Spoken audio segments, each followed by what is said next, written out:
Radio 107.1, Denver's hip hop. It's the Up All Night show. And today we got another special guest in the building with us. Singer, songwriter all the way from Philly. Got to introduce my man Pink Sweats. What's up, man? Yo, what's up? How you doing, brother? Coolin', man. Just excited to be here. Absolutely. Tonight, Pink Sweat's going to be performing at Fox Theater in Boulder. Going to be throwing it down. So make sure to get your tickets and grab them right now. Welcome to the town, my man. Thank you so much. Now, you've been on the road so far and traveling and doing shows. How's that been for you? It's fun. It's a great, new experience. Mm-hmm. Every time I'm out there, it's trying to get better, engaging with the crowd, and just even overall performance and enhancing the show. It's fun. Absolutely. Well, yeah, because I've been seeing a few videos of on your Instagram page, and everybody's definitely excited, and even looking at the videos on YouTube that we're going to talk about too, and just seeing the comments and just how everybody's excited for you, man. Just wanting to see you just do your thing and shine, and actually happy to come across you. I came across you when you did your joint Honesty off your Volume 1, which you dropped in 2018? Yeah, towards the middle. It was June 2018. Okay. And then now we're on Volume 2 now.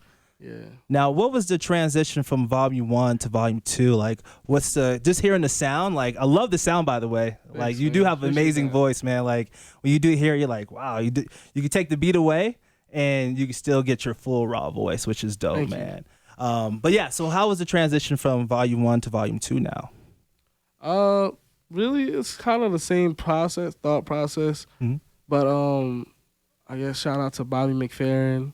I just wanted to kind of do stuff differently, Mm-hmm. and was not knocking anybody else's thing, but I always try to go against the grain just a little bit to be challenge people's mental and on how you create music. Because the first one, Volume 1, had a lot of success, so it's when I first started, I didn't have that many followers. I didn't have that many people hit me up. So after Volume 1, it's went up. So people hit me, oh my God, you're so dope. And I'm okay, thank you, I appreciate it. And then I would start getting DMs people saying yo, I wish I could do what you did. I don't have money to go to the studio and all these things.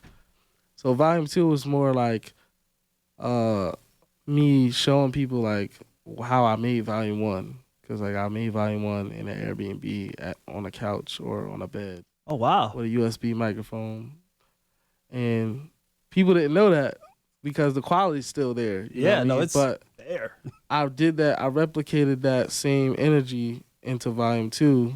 And then I even added a little percussion stuff. Okay. Just to show people yo, you got to use what you got. Yeah. And it's almost even though by the time I started Volume 2, I did have more money and things, but it's I still used the same old laptop that I had, same mic, created it all. We just filmed it that time, put a little bit of the post out there, just so people can be encouraged that yo, if you don't even know how to use the computer that well, if you just know how to use the mic, you go, you know what I'm saying, bang on the tape, whatever you can do to get your music and your ideas across. You know what I'm saying? Well, that's what's up, man. I'm glad that you used what you had to your advantage because, a lot of people, like you said, will get discouraged and be like, man, I don't have a lot of money to go to the studio or even have my laptop to be up to par to record or make stuff like that. My joint had mad viruses, too. I'm talking about, I had to keep restarting it.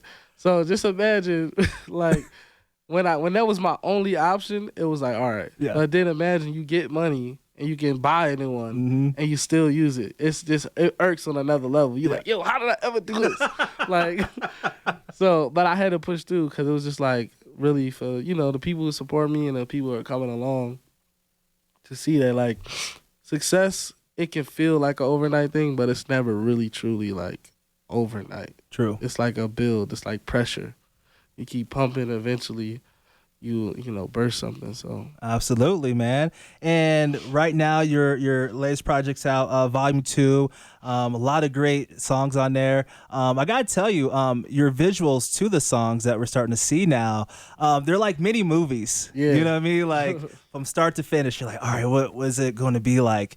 And then when you think you know what's going to happen, it's a whole totally different thing. Yeah. Especially your track I know. I know. You Love know, that video. that's the zombie apocalypse Yeah, one, yeah. right? Yeah. So I'm watching. I was like, oh shoot, he's totally badass, taking everybody out. And then I won't give it away because you got to go watch it. Yeah. But the ending will surprise you. You're like, what? Yeah. What?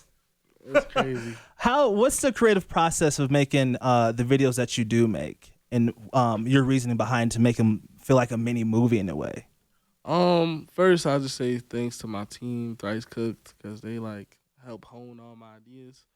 But like for me, it's like I always been like a visual person. So like when I'm like sitting around the crib or whatever, like I literally just think of random stuff all day. So I'm like, I love zombies and like zombie movies. So I'm like, yo, I want to be in a zombie movie.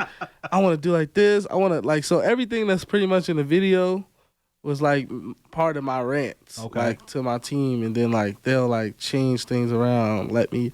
Cause like when you're an artist, sometimes all you know is just like the idea, but you don't know how much it costs. You don't know how much, like how many people it take to get it done. True. So like that's another big shout out to my team, cause like a lot of times you'll have a budget for something, but then like if you have your idea, it's limiting like sometimes, but it helps when your team is very creative and figuring out ways to pull it off. To like, you know, get extra hands in there to like get a certain shot or a certain angle, which a lot of people don't really understand that. I'm still learning, but it costs money to do certain things, and some things are really expensive. So it's like coming to them with the idea like, yo, I want to be in a zombie apocalypse and I want to do this and da-da-da-da. And then them being able to say like, okay, let's change this piece, let's add this part, da-da-da-da. So it helps. It's like, but really I'm just a ranter, like. That's how all my ideas start, with like some sort of rant of like what I want to do. Well, I love that they come to vision for you too. That's always amazing. And the other thing too, what I've noticed, and you know, make sure you guys check out his videos, because if you pay attention, a lot of it has the theme of pink everything. Yeah, you know what I mean. So it definitely plays off your name, which is dope. And how did you get your name, Pink Sweats? So it wasn't my idea. I'm not that clever, I guess. But I was just wearing pink sweats all the time, like every day to the studio, whatever.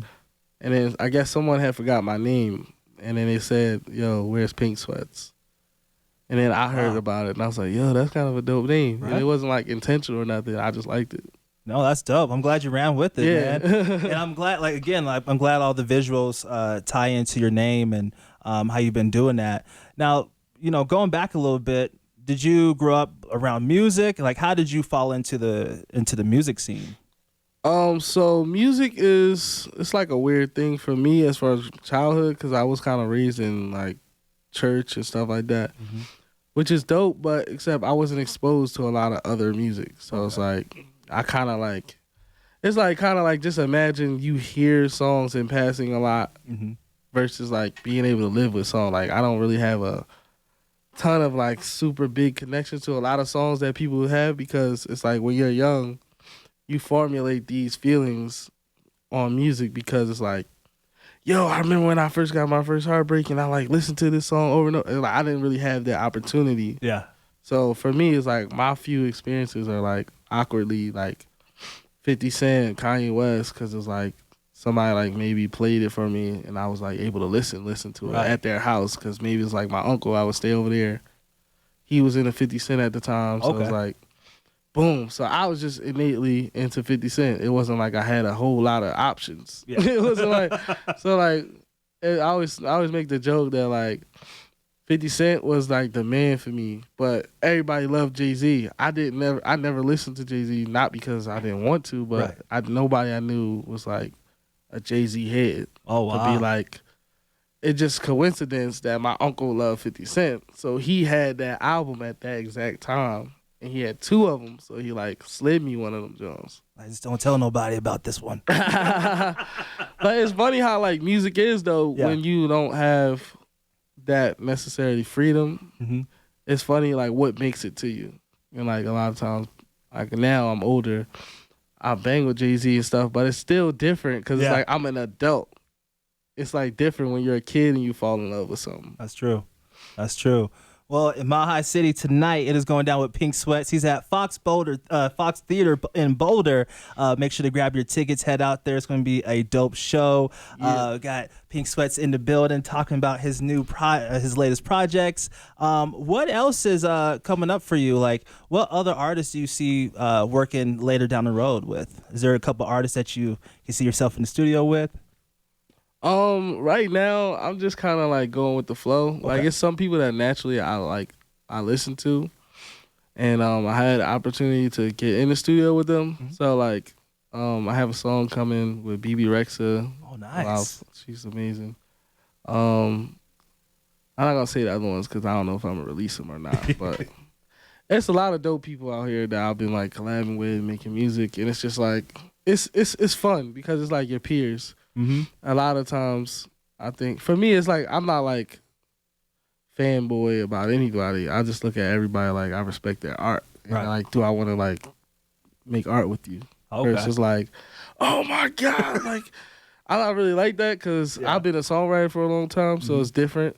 But for me, it's like just the opportunity to work with my peers and like not feel like it's like a you know how sometimes, like, if when you the younger cousin, people they like, all right, come on, man. Yeah, all right, like, they don't really want you to go. But it's like, for now, it's different because, like, people respect my art. I respect their art. So it's like an equal thing. It's like, yo, let's collab versus like, all right, man, my label told me I got to do a song. Yeah. You know what I'm saying? Yep. It's just different now. So I'm like super grateful for that. No, that's what's up, man. We're definitely looking to see those feature collabs down the road and see what else is to come for you. You know, with being a songwriter, I know everybody has their different creative processes of doing that. What is one thing that you do to get you in a creative mood to write songs? I feel like my main thing is just having fun with my regular life. Cause I'm not like I don't sit and like brainstorm stuff. But when I'm not having fun or like not really enjoying the moment of where I am in life, it's like I'll be like, I'm not motivated. But when I'm enjoying life, even if it's like something sad happens, if I'm enjoying the moment and like appreciating like, all right, these are my emotions, this is how I feel, I can still write. But it's when I'm in that blank space where it's just like, dang, like what's, you know what I mean? Yeah, like what's next? Yeah. What am I gonna put to this paper real quick?